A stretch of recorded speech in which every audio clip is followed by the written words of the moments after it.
Buenas tardes, Lola. Buenas tardes. Es un placer tenerte entre nosotros.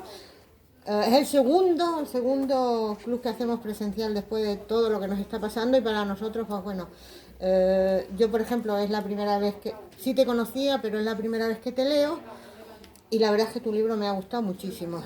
Considero que es de esos libros que tienes que leer de vez en cuando después de tanta novela negra, tanta novela histórica. Para mí es como un libro de refresco, ¿vale?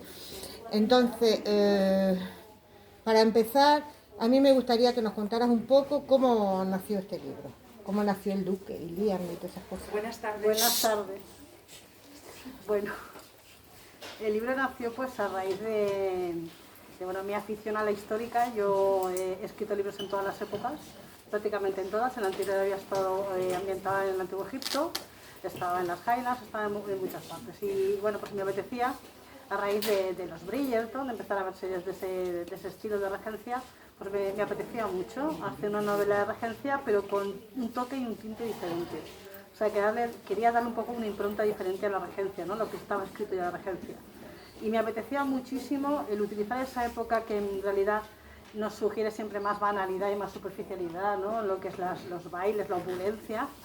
Y pasármelo muy bien con los diálogos mordaces, con 4 protagonistas súper transgresoras. Y quería hacer un gesto diferente a lo que están habituados mis lectores, ¿no? Que es el drama, la intensidad, la aventura. En esta ocasión pues, me he pasado muy bien. Y he utilizado esa época que a priori parece como más banal, ¿no? Para desarrollar un poco el humor, ese mordaz, ¿no? De que eran todo, pues eso, duelos de ingenio en las conversaciones, ese toque elegante. Y me apetecía cambiar, y sobre todo cambiar de registro. Y pensé que la regencia era una época maravillosa para desarrollar ese registro en particular. Tú escribes novela romántica, novela histórica. ¿En qué género te encuentras más a gusto? Aunque imagino yo difícil. Que en cualquier... Realmente mi género es la aventura. Casi todas mis novelas son aventuras, no se pueden etiquetar en un género determinado, es muy difícil. O sea, siempre he tenido un poco ese hándicap que nunca me han encasillado, porque realmente la novela romántica se trata fundamentalmente de la historia, de los protagonistas, desenlace, un conflicto y tal. En mis novelas hay muchos ingredientes, está lleno de subgéneros, ¿no? Igual que puedo a lo mejor trabajar la narrativa histórica junto con el romance, el thriller, tal, en esta también os vais a encontrar con más ingredientes, no solamente una historia de amor, sino la historia de superación y cómo reta el destino a la protagonista, o sea que en realidad la historia es de ella. Entonces el componente del romance está, igual que hay otros componentes, entonces es muy difícil etiquetarme. La historia fluye, yo la escribo y bueno, ya la gente me tiene que etiquetar y me tienen que meter en alguna casilla, ¿no? Entiendo, entonces esta pues sí está dentro más del género romántico, dentro de cómo escribo yo. Sí que es verdad que tienes una narrativa muy fluida, se lee muy bien, o sea que yo me lo he leído casi en una tarde, o sea que cuando a ti te dicen, me he leído el libro en una tarde, ¿tú qué piensas después de haber tardado, no sé? Pues por un lado mucha alegría porque eso significa que está gustando y que es adictivo, que es realmente lo que pretendemos todos los autores, ¿no? O sea, el éxito de una novela es que el lector la abre y no la puede soltar hasta que la termine. Por un lado eso y por otro la frustración porque digo, bueno, está un año con esto y una tarde que me agaño. Claro, luego te dicen, y el segundo digo, ay por Dios, y qué estrés de cambio un poquito, que descanse. Pero vamos, sí, una mezcla de emociones, pero bueno, es satisfacción, fundamentalmente eso. Ana. Iba a preguntar. A ver, ¿por dónde empezamos? Cuidado.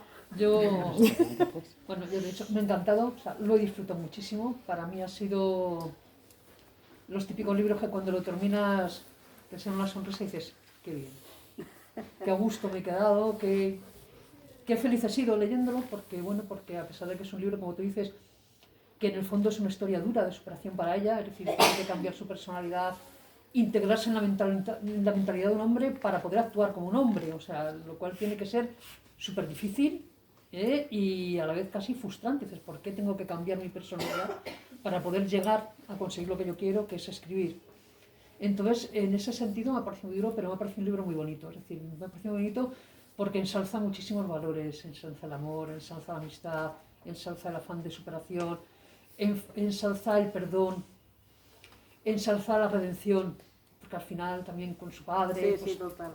Entonces toca muchísimos palos y me ha encantado. Y luego, pues claro, las buenas versus las malas o las listas contra las repollos, o sea, el grupo de Rose contra el grupo de Muriel, a mí me ha encantado, o sea, me ha encantado. Odiosa. Muriel Es odiosa. odiosa todavía. Odiosa y además una hipócrita de los pies a la cabeza. Total. O sea, de los pies a la cabeza, pero entonces a mí esa dicotomía entre las buenas y las listas, las ingeniosas, y las malas, las retorcidas y las torces, pues me ha parecido estupendo. Y una pregunta que te voy a hacer, que luego te la haré con la presentación, pero explícanos esa combinación de rape con bergamota. ¿En qué consiste? Lo tengo apuntado, lo quiero probar. Eso no he tenido el gusto de probarlo. Simplemente cuando te documentas descubres cosas. O sea, lo bonito de la labor de documentación histórica es que empiezas a descubrir detalles y cosas, ¿no? Cuando la audacia y es una mujer muy ingeniosa, la duquesa, ¿no? Ingenia lo del licor de bergamota como para vincularse a ellas en una especie de hermandad, para que guarden el secreto, incluso más para salvaguardarlas a ellas que a sí misma, ¿no? Entonces, bueno, el licor de bergamota tiene esa particularidad o esa leyenda en cuanto a cuando sellas un secreto con alguien, ¿no? No lo he probado, tengo mucha curiosidad. Creo que es muy amargo, súper amargo, o sea, eso tiene que ser bilis pura. Entonces, tendré que estar perjudicada antes de probarlo, porque no sé si me voy a atrever. Y el rap era muy de la época. O sea, el rap Sí, el rap sí lo conocía, pero vamos, esa combinación rap-bergamota, digo, tiene que tener algún tipo de finalidad lisérgica que las hacía ver, pues eso, pues... Sí, Con eso que sale va la marcha. de colores. Así que, y nada, y resaltar dos personajes que me han encantado. Por un lado, la ama, Florence, que me parece un personaje maravilloso, y por otro lado, Lady Amber, o sea me parece el personaje, el personaje, total, o sea... El apoyo, el sostén. El apoyo, el sostén. A mí me ha parecido, Ana, señorita Escarlata. Sí, pero no.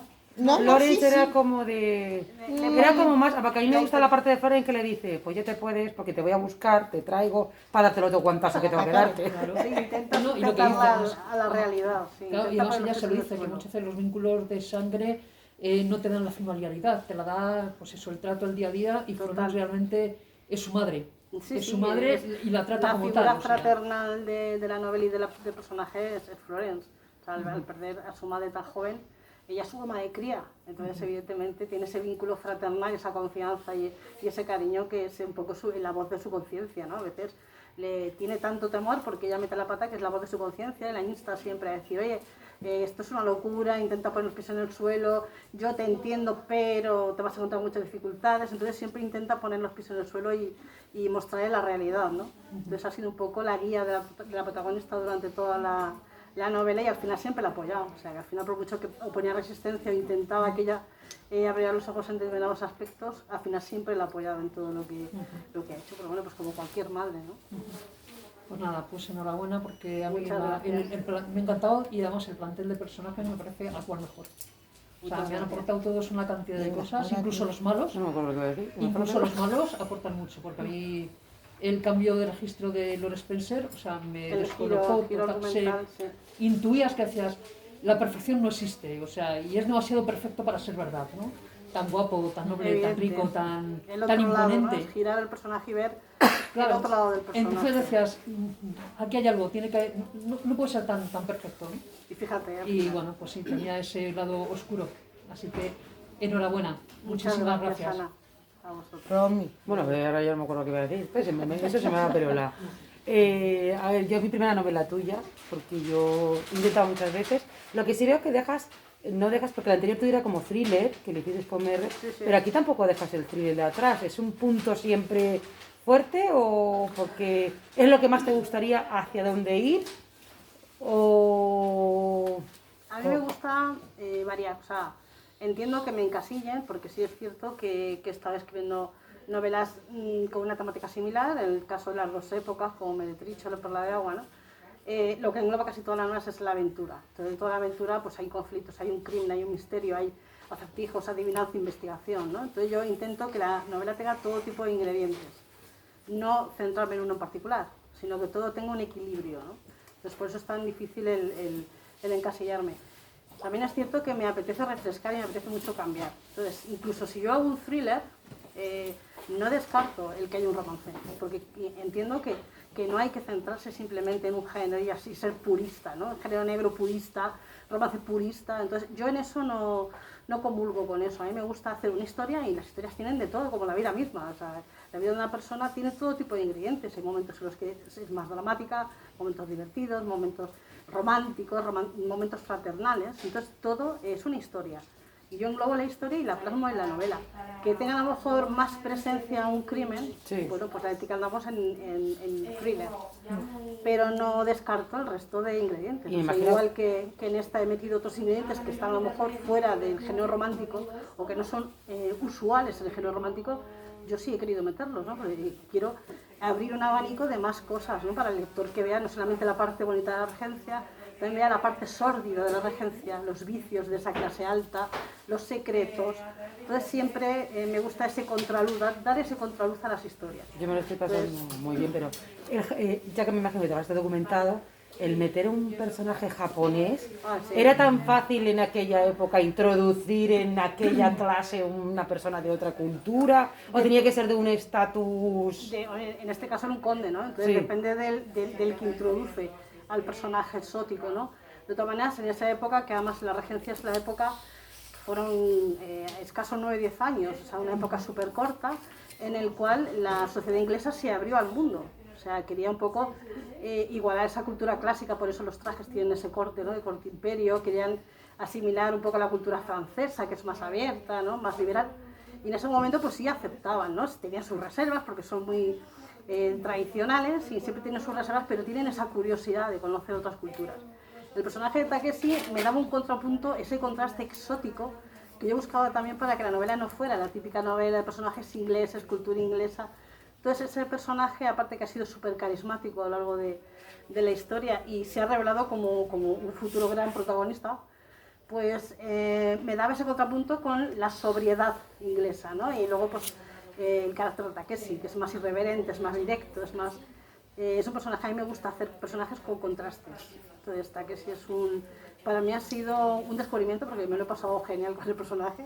Ha evolucionado por sí mismo, no pensaba que iba a tener tanta relevancia y la ha tenido y yo estoy encantadísima con él y tengo muchos planes para Takeshi. ¡Qué bueno! Y es que además, ante esa verborrea mental que tiene Rose y sus amigas, Takeshi es el contrapunto, porque como es tan férreo, tan serio, tan japonés, entonces yo me meaba de risa porque decía, o sea, ¿cómo se tiene que encontrar en ese ambiente? O sea, ¿qué tiene que pensar, ¿no? En ese ambiente tanto de rumores, tan encorsetado, tan cerrado, ¿no? Total. Un personaje me Y había además directo, porque él era directo y decía las cosas que pensaba en esa sociedad totalmente hipócrita, con ¿no? la Que comida, nadie con la dice lo que comida y la piensa, bebida. Los puntos Takeshi que en tiene... realidad siempre ha dicho lo que piensa, ¿no? Y le da exactamente igual, que quede mal, que sea inapropiado, le da exactamente igual. Entonces Takeshi es auténtico. Entonces esa autenticidad pues es un choque. A mí la del pescado, dice, eso como pescado pero bien limpito, bien sin sangre, no sé qué. Y la otra dice, pues mejor esto que no sé qué. Digo, ¡hala, aquí está la otra! Pues, yo cuando lo vi así, yo sé mucho de portadas, la portada me pareció preciosa, pero dije, uff, romántica. Ya. Vale, pero tanto Ana como Pepa, Rose, me dijeron, Belén, te va a encantar. Bueno, claro, nada más empezar, eso que se le cae a la fosa de la madre, con perdón, yo no solté un exabrupto que como está tal, y luego encima la casca. Vale, pero luego, es que no es pregunta en sí, es solamente para que una persona como yo, que no es de romántica, lo bien que me lo he pasado, lo bien escrita que está, lo del corte de los vestidos, que a mí la moda de toda esta época me gusta muchísimo, lo de los top en la fiesta y que le parte la nariz al otro. Te prometo que me parece de las escenas más divertidas en un libro que me he encontrado desde hace mucho tiempo. Pero además, claro, yo me las imaginaba con toda la fanfarria del momento, todo el glamour del no sé qué, y la una ¡rachus! ¿Y qué hace? Así. A ver, yo es que tengo una amiga que en un estornudo muy fuerte, esto es verídico totalmente, se hizo una brecha porque se dio con todo. Entonces yo dije, se va a romper, pero ya que le rompiera la nariz al otro y que el otro encima fuera... Mira, o sea que muchas gracias porque, ves, a veces yo ya no prejuzgo, desde que estoy en este grupo ya no prejuzgo. Yo me lo he pasado súper bien, además es una novela muy bien, me queda un culín, muy bien documentada. La portada me parece preciosa, me parece preciosa. Y te doy las gracias por enseñarnos a los que no somos a no prejuzgar. Y que la novela es maravillosa. O sea, es que además he pasado de a partirme de la risa. Y qué ingenio, estas chicas, yo me he enamorado de las chicas, de las amigas, yo es que me he enamorado. Yo sé que el Yo de taxi Liam, y tal, Belén, yo pero de Liam. de las chicas estas, yo me he Belén, enamorado. yo me he enamorado de Liam. Fundamentalmente. Yo Ya te lo he me he dicho, enamorado de las sí. chicas. Porque tú te imaginabas al marido de la pataki patallá. No, ¿No? No, por lo menos. el marido de la pataki es Jolly. Bueno, tengo mis días, yo tengo mis días. Bueno, muchas gracias. No, gracias a ti porque es que ha sido, nada más empezar ya, ¡pumba! O sea, te engancha desde el segundo uno. El Desde el principio segundo es un uno. poco un punch, ¿no? O sea, el prólogo, yo pienso que los prólogos tienen que atraer como sea la atención del lector, ¿no? Si tú en un prólogo no consigues despertar la curiosidad y que el lector pase la hoja y diga, oye, quiero saber por qué ha pasado, qué va a pasar. Entonces siempre un principio dramático, aunque yo tenía muy claro que la novela quería que fuera, a pesar de con sus ingredientes, fundamentalmente divertida, ¿no? Entonces, ¿qué pensé? Bueno, en regencia, época encorsetada, todo, tienes que decir lo apropiado, hacerlo apropiado, pues bueno, pues 4 personajes transgresores que van a romper con todos los tabús sociales, que van a luchar contra esa imposición social. ¿Qué se pretendía en la regencia? Pues que las debutantes se casaran, o sea, no tenía más función una mujer en su vida que era pasar de manos del padre al esposo. Ya está, nada más. Entonces, claro, me dio mucho juego. O sea, 4 chaladas con 4 trastornos nerviosos. El síndrome de 4 Tourette. chaladas, no, 4 Bueno, chicas que sí, sabían lo que 4 querían. chaladas. Pero era A ver, para en la esa época, para- estaba como una regadera. Ya, Pero bueno. totalmente. Bueno, será que como yo pertenezco a ese grupo de las chaladas, pues ya En como la vida que... real nos hubieran mandado a esconderlas en la casa de campo de la familia. O sea, condenadas a galeras.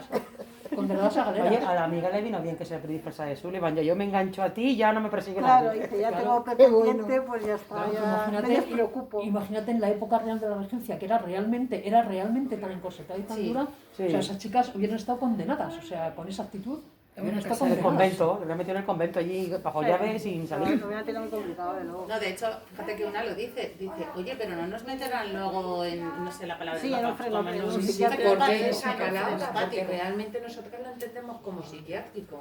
Pero, Un freno, sí, un freno práctico es el psiquiátrico del siglo XIX. Claro, es que en aquella época claro, la psiquiatría pero no era pusiste una palabra y dije, aquí me pierdo yo. frenopático, sí. Es esa, ¿no? Sí, sí, Sí, frenopático, es como sí. denominaban en esa época los psiquiátricos. La palabra psiquiátrico no existía. A ver, me lo imaginé. Sí, entonces pues tengo que usar una palabra acorde con lo que conocían ellas. Igual que síndrome de Tourette, tampoco no pueden decir síndrome de Tourette porque Tourette nació a posteriori.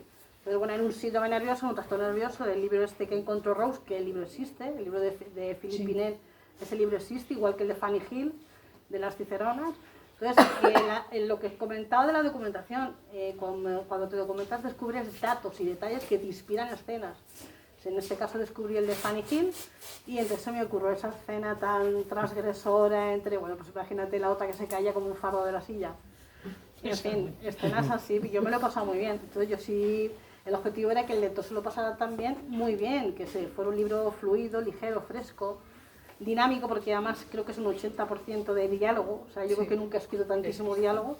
Entonces, eso es un aliciente para el lector, ¿no? Porque normalmente en los libros anteriores, la prosa, descripción, narrativa, la trama, siempre hay que saber intercalar, pero en este ha sido todo el libro me llevaba, la historia me llevaba, y yo necesitaba, por las circunstancias a las que estamos viviendo, por lo que sea, refrescarme yo también. O sea, refrescarme, cambiar un poco de registro, pasármelo súper bien, ser más macarra, más canalla en el siglo XIX, pero sacar un poco ese lado mío más transgresor y más canalla y más mordaz.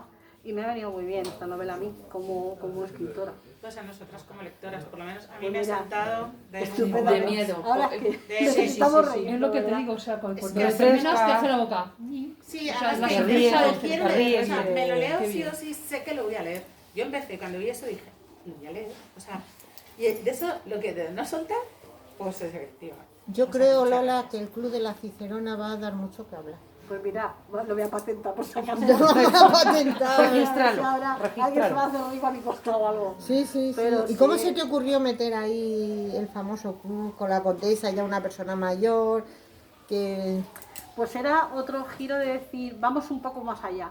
O sea, estas están haciendo cosas transgresoras, tal, y lo de los trastornos se me quedaba corto. Digo, Y como esa que se desmaya solamente de oír y la de ver esa Eloís, cosa. que caía dos veces como un faro de la silla. Pero es que era muy típico de esa época. Claro. Es que no sé si habéis visto... Cualquier cosa que saliera normal, ¡ay! Pero Pero iban eso muy que era- encorsetadas, les faltaba Pero en eso cuanto se era cuestión excitaban. quizás de educación, ¿no? De la época. Totalmente, o sea, ellas estaban completamente ciegas sobre todo al sexo. O sea, ellas no tenían ni idea. Su incluso mamá cuando se no le casaban y hablaban de llegaban hecho. al lecho conyugal, no Sí. tenían ni pajolera idea de lo que se esperaba de ellas. Entonces era un trauma, realmente llegaban traumatizadas porque no todos los maridos tenían la delicadeza con ellas que deberían de haber tenido, puesto que eran vírgenes y ignorantes de la vida, ¿no? Sí. Entonces, esta mujer tan transgresora como la duquesa, bueno, cuando en un momento determinado hay una conversación y una dice, es que no sé qué hacer cuando llegue el momento, ¿no? Y entonces a esa mujer se le ocurre, oye, pues no estaría mal una clase de estas acelerada de lo que se espera de ellas. Claro, se le fue la mano un poco, eso es así. Entonces, el libro de Fanny Hill, si buscáis el libro de Fanny Hill vais a ver las ilustraciones que eran cañerísimas. O sea, es un libro del siglo XVII con ilustraciones pornográficas totales. Pero te imagínate a una tía del siglo XIX totalmente protegida, sobreprotegida, en un ambiente, de enseñarle esas cosas, ¿no? Que no sabían ni de anatomía, ni de absolutamente nada. Y luego la asista que se exploren.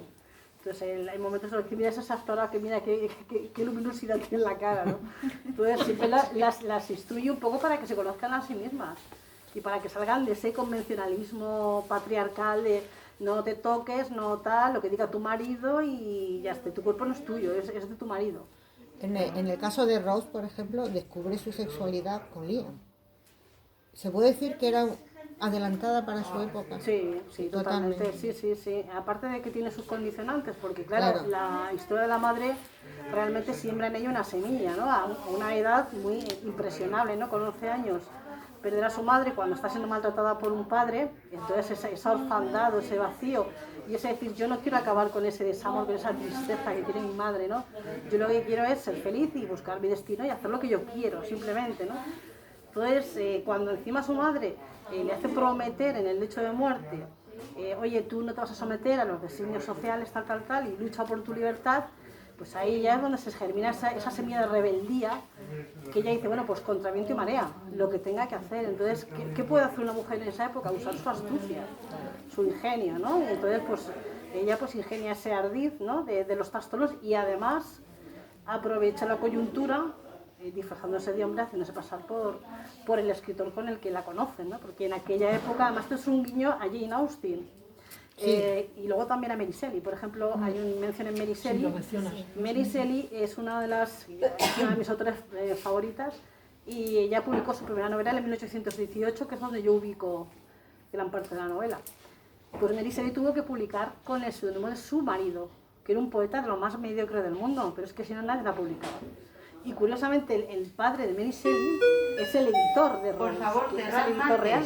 William Godwin es el editor, era editor, tenía una librería en el barrio en el que lo describo, y me pareció pues un guiño también a Mary Shelley, es decir, un homenaje a esas mujeres que no han podido publicar con su nombre propio y se han escondido detrás de un seudónimo masculino o de un hombre para que sus libros salgan a la luz y puedan ser leídos, y como esas mujeres muchas.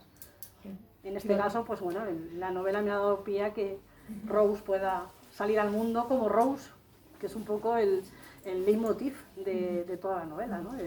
Precisamente ayer tuvimos un encuentro, ¿verdad?, con Sí. Tania Juste, y precisamente el libro iba de Mujeres pintoras, de mujeres pintoras no reconocidas. no reconocidas, que nadie han pasado sin pena y gloria. ¿Por qué? Porque los tratados de arte, los manuales de arte, en las universidades, en las escuelas de arte, se pasaban por encima de ellas porque eran mujeres en el siglo XIX, finales del siglo XIX, principios del XX, que pasaron totalmente desapercibidas. Y la protagonista del libro encuentra un retrato, empieza a salir la pista y empieza a descubrir las mujeres que había, artistas a principios del siglo XX que nadie ha conocido.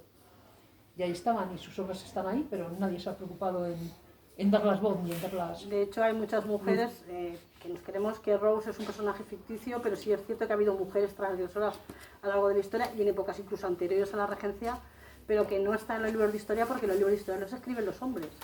Entonces ellas han tenido su protagonismo, su hueco en la historia y no han sido reconocidas nunca.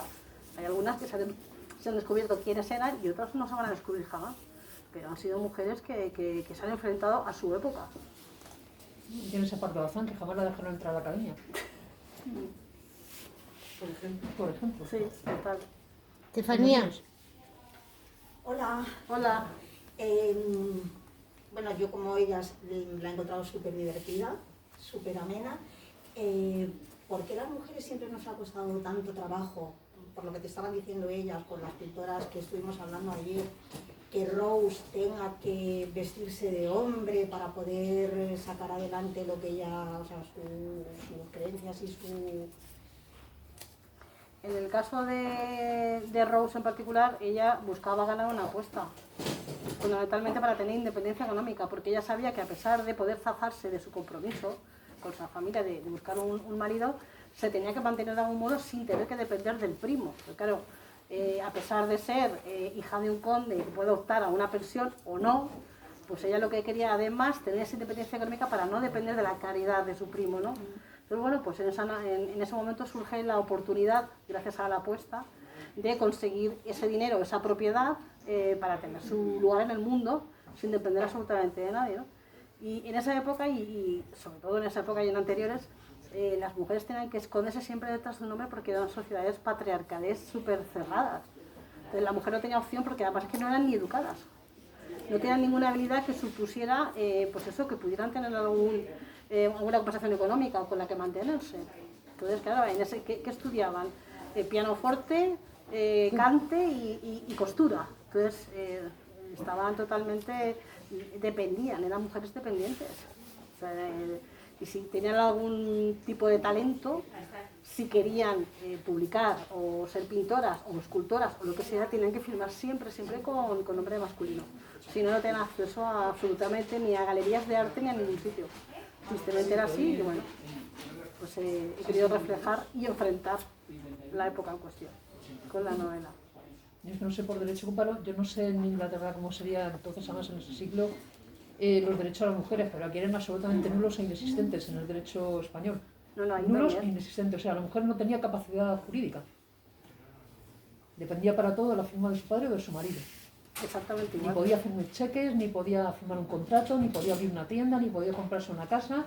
En el momento que tuviera la mala suerte de casarse con un hombre que fuera un maniroto, o sea, la podía dejar en la ruina. Totalmente, sí. Y hacer lo que le diera la gana. O sea, así era de triste, sí. Ahí tenemos la cara de la cosa. Aquí hay una frase que yo he apuntado, hay muchas, ¿no? Pero hay una frase que se la estaba enseñando antes a Gema. Todo aquello que deseas está al otro lado del miedo. Sí, es una cosa que he pensado toda la vida. Primero porque evidentemente a mí me ha frenado el miedo en muchas ocasiones y me he dado cuenta de que es el... No lo has hecho por miedo. Efectivamente, o sea, yo creo que todo el mundo. Sí. Yo creo que al final todo el mundo no dejamos de hacer cosas por miedo. Entonces todo lo que deseamos siempre está cuando atravesamos ese miedo, cuando lo afrontamos. Entonces es un poco una reflexión, ¿no? que le dejo a la protagonista, por experiencia mía personal también. Y por experiencia de muchas. Sí, yo creo yo creo que es una cosa tristemente habitual. Y luego hay una frase del japonés que dice, no creas todo lo que lees. Eso, a ver... Los proverbios de... Los proverbios. Resumía rápidamente lo que querían decir los demás. Qué bueno. Los proverbios de él son geniales, ¿no? Además que tiene salidas para todo, para todo Sí, tiene para su todo, proverbio. para todo. El proverbio estaba siempre presente en todas las conversaciones. Y lo de las adivinanzas del club... De los juegos de los Fitzwilliam. A mí, una de las cosas que me gusta en mis novelas yo soy apasionada de los acertijos. Acertijos y adivinanzas. De hecho, con Meretrice empecé un poco mi trayectoria. Voy a plantear un juego de pistas, de acertijos, y había que buscar un tesoro, y yo dejaba pistas, dejaba frases, y el lector pues va siguiéndolas hasta que descubre el tesoro, ¿no? Entonces, ese gusanillo del acertijo pues me ha apetecido también poner, porque las fiestas de esa clase alta daban mucho juego, o sea, contrataban a empresas, normalmente americanas, con mucho ingenio y creativos, que pues mira, para entretener, porque es que lo que le pasaba a la clase alta inglesa es que se aburrían mortalmente. Entonces siempre las fiestas querían destacar, mi fiesta va a ser mejor que la del vecino. ¿cómo va a ser mejor que la vecina? Me voy a contratar, voy a hacer juego, voy a hacer pistas, voy a hacer hijos.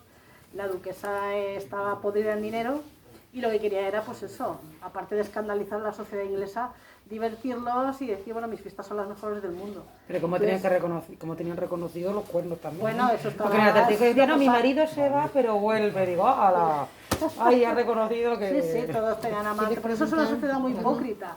Porque tanto ellas como ellos tenían sus amantes, sus vidas, sus historias.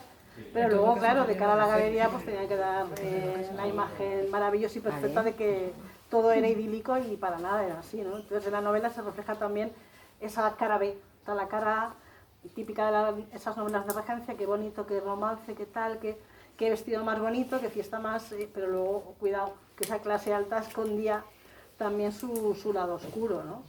Entonces he querido mostrar un poco las dos caras de esa sociedad. Esos juegos de pistas también muy de la corte francesa, ¿no? Sí, sí, es que además es una época que les gustaba muchísimo, ¿no? imitaba totalmente la cultura francesa, porque la cultura francesa imitaba las clásicas, los griegos y los romanos, ¿no? Sí. Fue Napoleón el que introdujo todo este liberalismo, entre comillas, ¿no?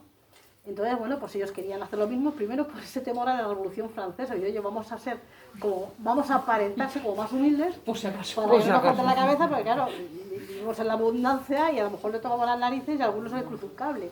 Pues vamos a ser como más guay, ¿no? Más de la calle, los vestidos de organza sencillitos, sin adornos, y todo como más, ¿no? Sencillito, ¿no? Y pasar desapercibidas esas fortunazas que tenían, ¿no? Pero bueno, duró poquito, duró como mucho, 9 o 10 años, y luego ya volvió pues eso, en la época victoriana, que es una época más cerrada, más oscura, más encorsetada. Todavía peor. Todavía peor, efectivamente. Todavía, si me apuras, peor. Gemma. Pues yo no voy a apuntar nada más que cuando leí tu novela lo que me produjo es bienestar.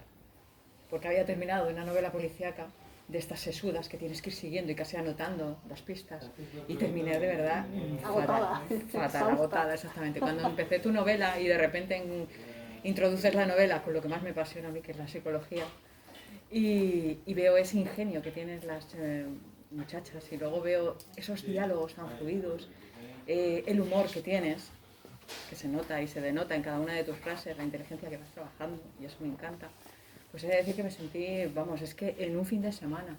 Y me reía, porque me reí con la mula. Me encantó la escena de la mula. O sea, es que me parecía... Yo, de verdad, describes también que me imaginaba ese hombre, mujer, ya sabéis, encima de esa mula ahí. Y claro, todos riéndose. Pero hay una cantidad de diálogos súper divertidos. Y es que es un continuo, porque vas introduciendo como pequeñas pinceladas que hacen que la trama jamás decaiga. Y eso me fascina. Y lo que más me ha gustado, porque bueno, entre mis amigos soy una agnóstica del romanticismo y una atea del amor. Así que con eso ya, imagínate. Entonces, lo que más me ha gustado es que no me has hecho enfrentarme a lo que más me duele de las novelas románticas, que son esas cantidades de sensaciones y sentimientos y emociones negativas, como son la infidelidad, los malos tratos. Tú das pinceladas, como hemos dicho hace un rato, estamos todas acostumbradas a los cuernos, pero lo haces con un humor que sabes el drama que hay detrás, pero tú dices, oye, pues es light. Es light. Entonces me gusta, porque das pinceladas, das la idea, pero haces que el lector se sienta a gusto durante toda la historia, no decae la trama en ningún momento, y bueno, al final pues también me encanta. Y mi personaje, lo siento, hasta que sí. Takeshi, sí, o sea, que Takeshi tiene mucho Takeshi. Sí. Menos mal que nos habéis tirado todas por vida. No, a mí cuando se giraba le dice, ¿qué tal va esta malo? Tú sigue. Pero esta batalla, tú sigue. Mira, ahí me reí muchísimo. Así que... Pues me alegra mucho saberlo porque, ya como te he dicho, en los tiempos que vivimos, yo personalmente como autora, y pienso que determinados lectores, no todos, necesitamos una evasión, necesitamos divertirnos, reírnos, conocer otras culturas, vivir otras vidas. Y luego, a pesar de que sí que tengo o me han dicho que tengo una narrativa visual, que yo veía las escenas, porque yo conforme, mi forma de escribir es muy peculiar, porque esas terminologías de escritor brújula y escritor mapa, yo soy brújula total. Pero yo cuando me vienen las musas y estoy escribiendo, yo veo lo que escribo. Es una cosa muy curiosa. Yo no tengo mi lista de Spotify con mis playlists de la música acorde a la época, en este caso 19, en Egipto no te puedes imaginar. Entonces, cuando ya me meto totalmente en la historia, es como si yo estuviera dentro de una burbuja viendo una serie de Netflix, te pongo un ejemplo, ¿no? Y yo veo a los personajes. En este caso en particular, las descripciones han sido como muy... Normalmente hago más incisión en las descripciones, en este caso ha sido como más por encima, ¿no? He perfilado a los personajes físicamente, pero yo los veía con una claridad nítida. Y aparte, los diálogos, lo que decían, la ambientación. Y entonces yo intento trasladar eso al lector para que vea, ¿no? Las imágenes de la mula, en los bailes, los tropiezos, los traspiés, todo eso, ¿no? La escena de Liam y Ross detrás ahí de los setos, que no cuentas nada pero lo dices todo. Sí, claro, hay muchas veces que es mejor sugerir que mostrar, ¿no? Sí. Es mucho más sensual sugerir algo que mostrar directamente, ¿no? O que describir con detalle. El lector yo creo que tiene la suficiente imaginación, ¿no? Y yo creo que hay que respetar la inteligencia del lector para que termine la escena él en su cabeza, ¿no? No dárselo todo tan masticado. Y yo prefiero a veces, pues oye, voy a dejar esto ahí y cada cual, pues que termine la escena como considere, o que imagine lo que considere, o que la haga suya, porque al final la novela la hacen los lectores suya, eso es así. Es que me estoy riendo por lo que dices tú de lo visual de la manera de escribir. Lo visual cuando lo estás leyendo, Sí. la famosa escena cuando creo que es Margot que está tartamudeando y Ah, verte sí. que sí por detrás porque se cree que se está ahogando, ¿no? Y es que me lo imagino el pobre en cabeza, pero el que no me parece, no, que, perdona, creía que te estabas ahogando. O sea, Porque la otra se porque queda como no atascada, tartamudeas y el habitualmente pobre y ya ahora no. estás así, pues te estarás ahogando, ¿no? Entonces es lo que dices, lo ves, o sea, lo ves en ese momento, te lo imaginas ella con su corsé, con su... Claro, sí, el otro, porque imagínate luego la sensación en el baile, de ver un tío como que otra por detrás, porque claro, son cosas totalmente que la gente no está acostumbrada, porque todo era como muy convencional y todo, y claro, pues situaciones así, o tropiezos, o tartamudea, o la otra insultando, ¿no? Entonces claro, son un poco los que dan vidilla a las fiestas, ¿no? Entonces escandalizan completamente, ¿no? A la sociedad, y bueno, pues eso, yo me lo he pasado muy bien, y de hecho muchas escenas de estas divertidas, de Takeshi y Margot, han ido surgiendo conforme las escribía. O sea, los personajes me pedían lo que querían decir y yo era fiel a lo que ellos me querían decir. Y bueno, pues vamos a abrirles el campo y hasta lo que tenga que ser será. Y lo he disfrutado muchísimo, yo personalmente, y yo creo que eso se traslada siempre al lector. Sí, eso te iba a decir, digo, se nota que te lo has pasado